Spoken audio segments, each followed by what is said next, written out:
Hello दोस्तों, welcome to my channel latest learn pharmacy. आज के इस वीडियो में डिस्कस करने वाले हैं कोगुलेंट्स के बारे में, जो कि क्या हमारे फार्माकोलॉजी यूनिट सेकंड का बहुत ही इंपॉर्टेंट टॉपिक है, क्योंकि या तो 7 नंबर में पूछा जाता है या तो आपसे 2 नंबर में इसका जनरल इंट्रोडक्शन के बारे में पूछा जाता है।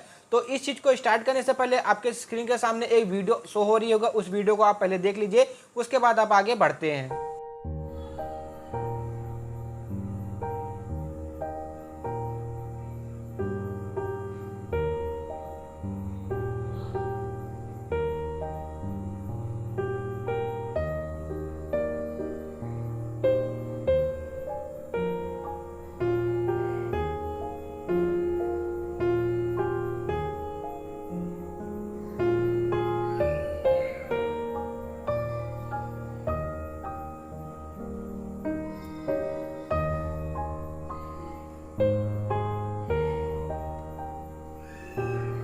आपने वीडियो देखी, उसमें आपने ये देखा कि आपका ब्लड था, ब्लड में क्या कि क्लॉटिंग हो गई। क्लॉटिंग का मतलब क्या कि थिकी मटेरियल वहां पे आपको देखने को मिला, जो कि आपको अभी देखने को मिला उस वीडियो में। तो यही होता है कोआगुलेशन, मतलब ब्लड का कोआगुलेशन। इस चीज को स्टार्ट करने से पहले, मतलब इस टॉपिक को स्टार्ट करने से पहले मैं 2 चीज को आपको कंफर्म कर देना चाहता हूँ। एक होता है कोआगुलेशन, ठीक है, और एक होता है आपका फिब्रोनाइलाइटिक्स, ठीक है, फिब्रोनोजेनेसिस या फिब्रोनिलेशन होता है, ठीक है। तो सबसे पहले हम समझना चाहते हैं कि कोगुलेंट्स कहते हैं फिब्रोनाइलाइटिक्स, क्योंकि दोनों में क्या था, ब्लड क्लॉट करता है। जब आपके बॉडी से एक्सटर्नल में ब्लड बहता है, मतलब बाहर की तरफ बहता है, तो उसको कोगुलेट करने के लिए जिस एजेंट का यूज करते हैं उसको कोगुलेंट्स बोलते हैं। तो इसका मतलब क्या है कि जैसे यहाँ पे कट या तो इंजेक्शन लगाया गया, यहाँ से ब्लड हमारा बाहर निकला, तो ये क्या आपका कोगुलेशन दिखा रहा है। लेकिन जब आपको कोई चोट लगती है, आपका ब्लड आपके वेन्स के अंदर या आपके किसी टिश्यूज के अंदर ही जम जाता है, जैसे बहुत लोगों का एक्सीडेंट होता है तो उसको क्या कहते हैं, ब्लड की क्लॉटिंग होगी उनके हेड में, तो इसी को बोलते हैं फिब्रोनोलाइटिक्स या फिब्रोनोजेनेसिस, इसको बोला जाता है। तो आप ये चीज कंफर्म कर लीजिए कि कोगुलेशन किसको बोलते हैं और फिब्रिलेशन किसको बोलते हैं। तो फिब्रिलेशन का मतलब होता है कि जब इनसाइड द सेल या इनसाइड द वेन्स जब हमारा ब्लड क्लॉट हो जाता है तो उसको बोलते हैं फिब्रिलेशन, और जब हमारा आउटसाइड ऑफ द ब्लड, जिसके माध्यम हेपारिन के माध्यम से हमारा ब्लड कोगुलेट कर जाता है, तो उसको बोलते हैं हम कोगुलेशन, ठीक है। तो ये हमारी बात हो गई कोगुलेशन की। अब बात आती है कि कोगुलेंट्स का क्या मतलब होता है। तो ऐसे एजेंट जो ब्लड को क्लॉट करवाते हैं उनको बोलते हैं कोगुलेंट्स। मतलब कहने का क्या है कि जैसे यहाँ पे आपका कट लगा, कट लगने के बाद यहाँ से ब्लड हमारा कंटिन्यूअस निकल रहा है, तो अगर यहाँ पर हमारे कोगुलेंट्स नहीं काम करेंगे, मतलब कहने के यहाँ पे हमारा ब्लड रुकेगा नहीं, और रुकेगा कब, जब यहाँ पे कुछ थिकी मटेरियल आ जाएगा तब। तो जब अगर ब्लड यहाँ पे रुकेगा नहीं, तो इसका मतलब क्या है कि कंटिन्यूअस ब्लीडिंग होती रहेगी, और जब कंटिन्यूअस ब्लीडिंग होती रहेगी तो एक समय ऐसा आएगा कि आपकी बॉडी में से सारे का सारा खून निकल जाएगा और आपको क्या हो जाएगी, डेथ हो जाएगी आपकी। तो यही होता है कोगुलेंट्स के, ब्लड को कोगुलेट कराने के लिए जिस एजेंट का हम यूज करते हैं उसको बोलते हैं कोगुलेंट्स। अब एग्जाम्पल के तौर से समझिए कि आपके बॉडी पे जैसे कट गया, ठीक है, तो ये बात अलग हो गई। अब इसको हम होम्योस्टेटिस के नाम से भी जानते हैं, होम्योस्टेटिस के नाम से जानते हैं। तो इसको आप 2 पार्ट में तोड़ दीजिए, हीमो एंड स्टेटिस। हीम का मतलब होता है ब्लड, स्टेटिस का मतलब होता है जो मूव ना कर सके। तो कोगुलेंट्स एक ऐसे एजेंट होते हैं जो कि ब्लड को नॉन मूवेबल पोजीशन में ले आए, कि वो मूवमेंट ना कर सके आउटसाइड ऑफ द सेल, मतलब सेल के बाहर। जैसे कि आप यहाँ पे देख सकते हैं, मैंने आपको वीडियो में भी देखा, यहाँ भी दिखा रहा हूँ कि आपकी सेल है, ये आर्टरीज है, यहाँ से कट गई, कटने के बाद यहाँ से कंटिन्यूअस क्या हो रहा है कि यहाँ से ब्लड आपका बाहर निकलता जा रहा है। लेकिन यहाँ पे कोगुलेशन फैक्टर ने काम किया, यहाँ पे ब्लड को कोगुलेट किया, जिसकी वजह से आपका ब्लड यहाँ पे रुक गया और आपका फ्लो डायरेक्टली होने लगा। तो यही होते हैं हमारे कोगुलेंट्स। अब इसके बारे में थोड़ी, in that condition our body, कहने का मतलब क्या है कि हमारी जो बॉडी होती है इस कंडीशन में, किस कंडीशन में, जब हमको इंटरनल ब्लीडिंग हो रही है या एक्सटर्नल ब्लीडिंग हो रही हो और हमारा ब्लड कोगुलेट नहीं कर रहा हो, तो इस कंडीशन को हम बोलते हैं थ्रोम्बोसिस, या इसको बोला जाता है थ्रोम्बोसाइटोसिस के नाम से भी जाना जाता है, थ्रोम्बोसिस्ट के नाम से भी जाता है, एंड थ्रोम्बोसिस के नाम से भी जाना जाता है। अब इसी थ्रोम्बोसिस को ट्रीट करने के लिए हम किस प्रकार ये ड्रग देते हैं, कोगुलेंट ड्रग देते हैं, जो कि अभी आपको आगे चल के पढ़ना है, ठीक है। अब बात आती है कि ये जो कॉम्प्लेक्स फॉर्मेशन होता है वो होता कैसे है। तो इंजर्ड हुई आपकी वॉल, जैसे टिश्यू आपके इंजर्ड हुए, उसके बाद वहाँ पे क्या हुआ कि प्लेटलेट्स का एग्रीगेशन हुआ, देन वहाँ पे कोगुलेशन फैक्टर काम किया, देन आपका ब्लड कोगुलेशन कर गया।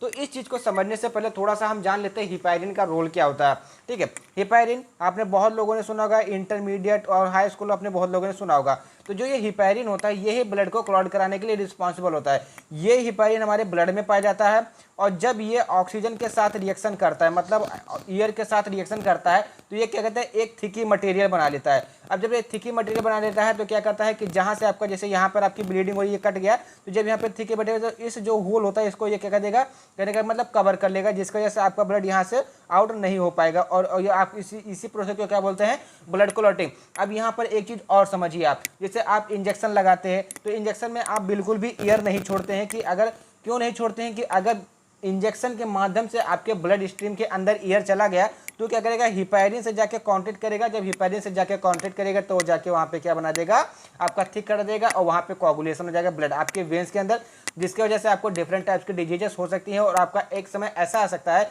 कि आपको स्ट्रोक या वहाँ की वेन्स आपकी ब्लॉकेज हो जाए। तो यही होता है हिपैरिन का रोल, जो कि आप लोगों को समझना था कि एक्सटर्नल इंटरनल कैसे काम करता है।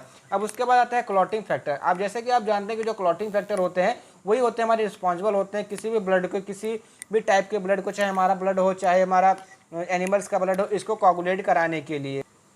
और ये जो क्लॉटिंग फैक्टर होते हैं हमारे क्या होते हैं, प्रोटीन्स होते हैं। ये प्रेजेंट होते हैं हमारे प्लाज्मा के अंदर, जो कि क्या होता है, इनएक्टिव फॉर्म में होता है। जैसे कि मैंने आपको अभी हिपैरिन बताया, हिपैरिन क्या करता है कि आपके प्लाज्मा के अंदर, आपके ब्लड के अंदर प्रेजेंट होता है और जब वो ऑक्सीजन या एयर से कांटेक्ट कराता है तो क्या थिकी मटेरियल बना देता है। इसी को बोलते हैं हम क्लॉटिंग फैक्टर या कोगुलेशन।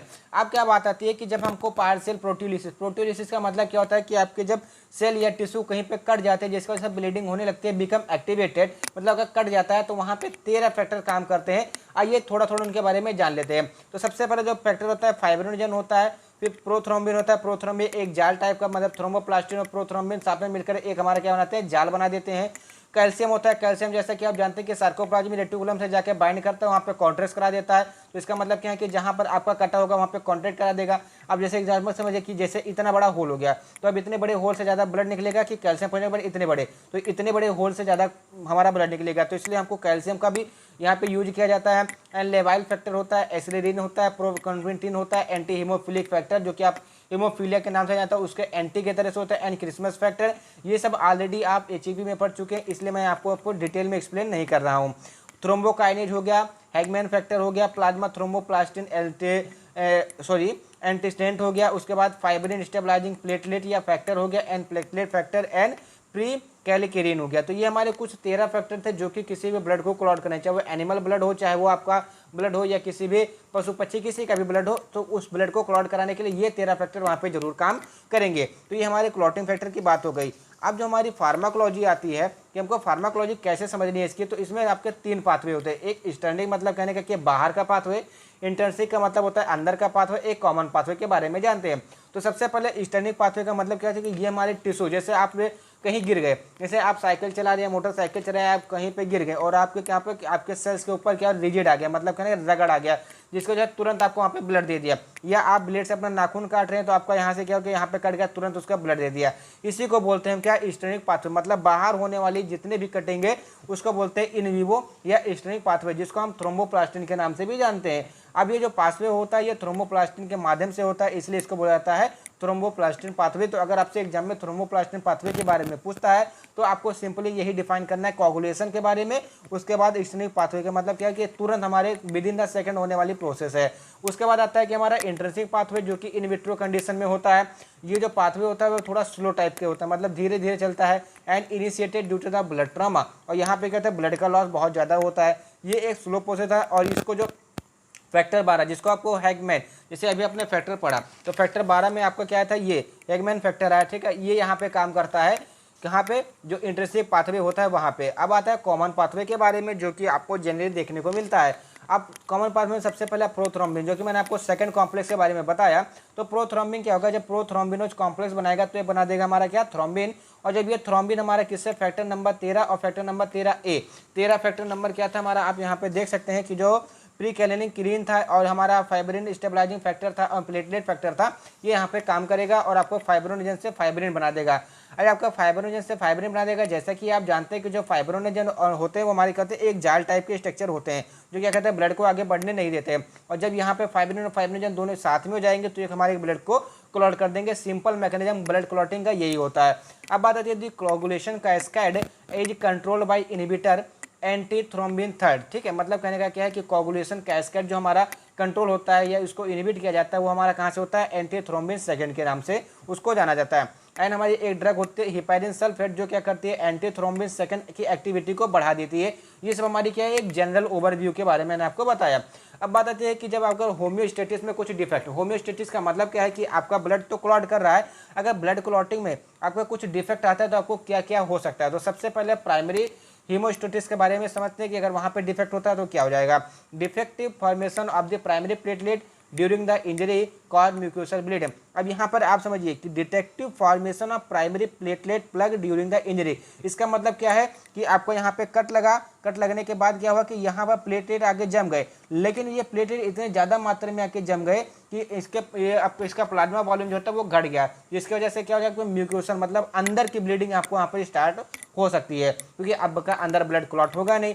उसके बाद सेकेंडरी हीमोसाइटोसिस में क्या होता है, defective clotting result in the bleeding from deep tissue like joints muscle. अब यहाँ पर क्या होता है कि जैसे आपकी क्लॉटिंग हो गई, जैसे आपका इंटरनल क्लॉटिंग, जैसे आपकी गठिया हो गई, ठीक है, वहाँ पे क्या कि अंदर से कट लग गया। जैसे कुछ माध्यम ऐसे होते हैं कि हमारी हड्डियाँ बड़ी हो जाती है, जिसको ऑस्टियोपोरोसिस के नाम से जाना जाता है।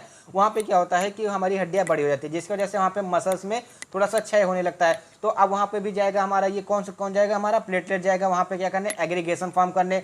तो जब वहाँ पे वो एग्रीगेशन फॉर्म किया तो वहाँ पे उस जॉइंट्स पे, अगर जॉइंट्स पे एग्रीगेशन किया तो जॉइंट्स की जो मूवमेंट होती है उसको क्या कर देगा, ये कम कर देगा। वहाँ पे क्या कर देगा, कॉन्ट्रेक्शन करा देगा, जिसकी वजह से जो आपका जॉइंट्स होगा, जो आपकी मसल्स होगी, वो इजीली रिलैक्स नहीं कर पाएंगे, वो कॉन्ट्रैक्ट हो जाएंगे, जिसकी वजह से आपको दर्द वगैरह देखने को मिल सकता है।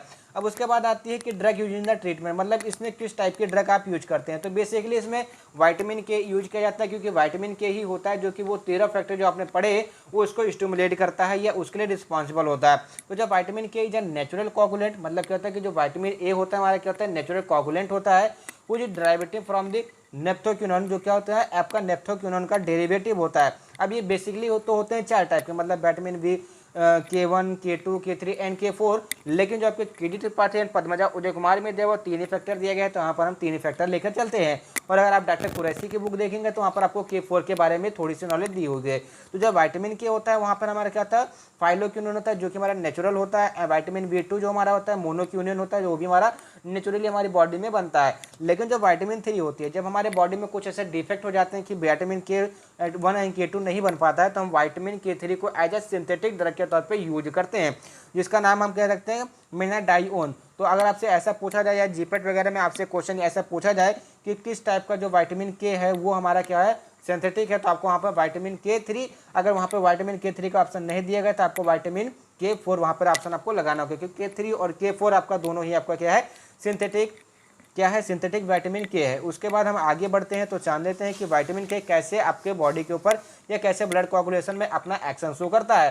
तो जो विटामिन के होता है क्या कहता है, कोफैक्टर से कोरिलेट करता है या उसके तरह से काम करता है in the biosynthesis of the cofactor clotting factor. कहने का मतलब क्या है कि जो विटामिन के होता है क्लॉटिंग फैक्टर के बायोसिंथेसिस के लिए रिस्पॉन्सिबल होता है। कौन कौन से, सेकेंड मतलब cofactor second, cofactor 7, cofactor 9 and cofactor 10। अब बात आती है कि ये क्या क्या है। तो जैसे कि हमने आपको 13 फैक्टर के बारे में बताया, तो उसमें भी आपने जैसे कि यहाँ पे देखा दूसरा आपका प्रोथ्रोम्बिन, तो यहाँ पर आपका प्रोथ्रोम्बिन के लिए रिस्पॉन्सिबल होता है 1 2 3 4 5 6 7। उसके बाद कहता है प्रो कन्वर्टिन, तो प्रो कन्वर्टिंग है, इसीलिए इस तरह का हम पढ़ते हैं, मतलब पढ़ रहे हैं कि किस तरह से ये काम करते हैं। मतलब जो विटामिन के होते हैं इन्हीं सब के सिंथेसिस के लिए रिस्पॉन्सिबल होते हैं, जिससे आपका ब्लड क्लॉट हो जाता है।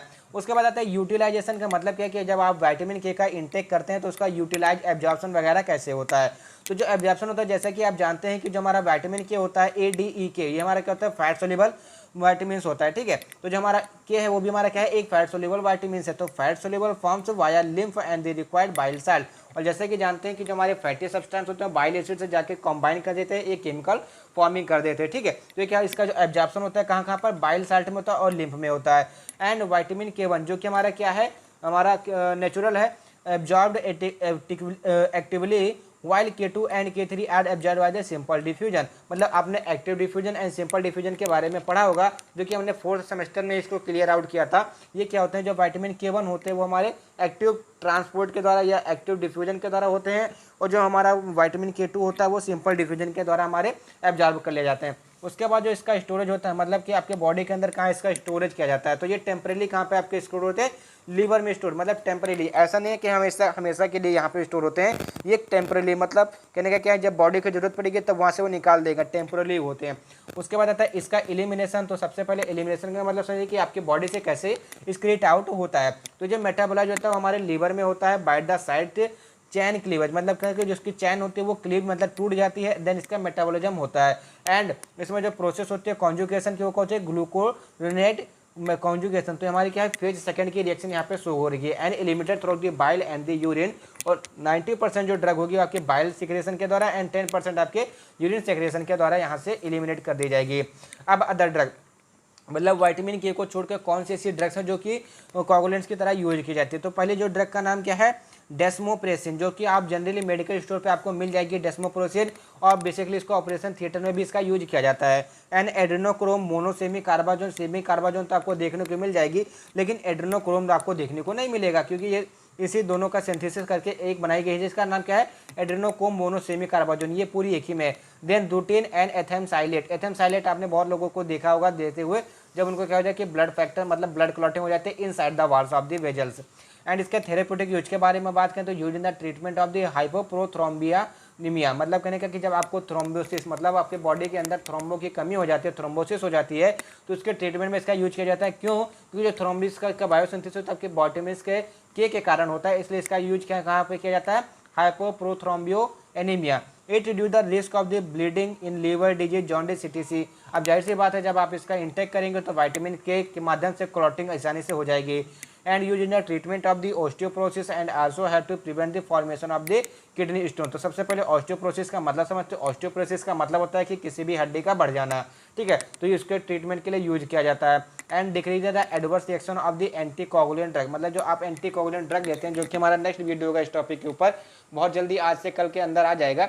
उसमें क्या होता है, उसके जो एडीआरस होते हैं मतलब एडवर्स ड्रग रिएक्शन जो होते हैं उसको ये डिक्रीज कर देता है। तो आई होप आपको वीडियो समझ आएगा। अगर आपको वीडियो समझ में आया तो वीडियो को लाइक कीजिए, चैनल को सब्सक्राइब कीजिए एंड कमेंट करके हमको जरूर बताइएगा कि आपको वीडियो कैसा लगा। Thank you for watching the video from the latest learn pharmacy. देखने कि हमारा ब्लड कितना क्लॉट हुआ कितना क्लॉट नहीं हुआ, पहले नोट्स हटा देता हूँ उसके बाद आपको बताता हूँ। तो आप यहाँ पे देख सकते हैं कि ये हमारा जो ब्लड है बिल्कुल एकदम क्लॉट हो चुका है, ये आप देख सकते हैं। इसी को बोलते हैं क्लॉटिंग, और इसी को जब क्लॉटिंग कम हो जाती है तो इसी को क्लॉट करने के लिए हम कोगुलेंट का ड्रग लेते हैं। ये देखिए इसी को बोलते हैं कोगुलेंट्स, कोगुलेशन, ठीक है। तो आपको समझ में आ रहा है कि ये ब्लड मैंने कहाँ से निकाला। आप देख सकते हैं यहाँ पे पट्टी बंधी हुई है, मैं बैंडेड लगाया हुआ है, तो आपके सामने मैंने ब्लड निकाला, ऐसा भी नहीं कि किसी दूसरे का ब्लड मैंने यहाँ पे यूज किया वो। तो आई होप आपको वीडियो समझ आएगा। वीडियो समझ में अगर ये प्रोसेस आपको हमारी समझ में है तो वीडियो को लाइक जरूर कर दीजिएगा एंड कमेंट करके हमको जरूर बताइएगा कि हमको ऐसी प्रोसेस आगे भी करनी चाहिए कि नहीं करनी चाहिए। Thank you for watching the video from the latest learn pharmacy.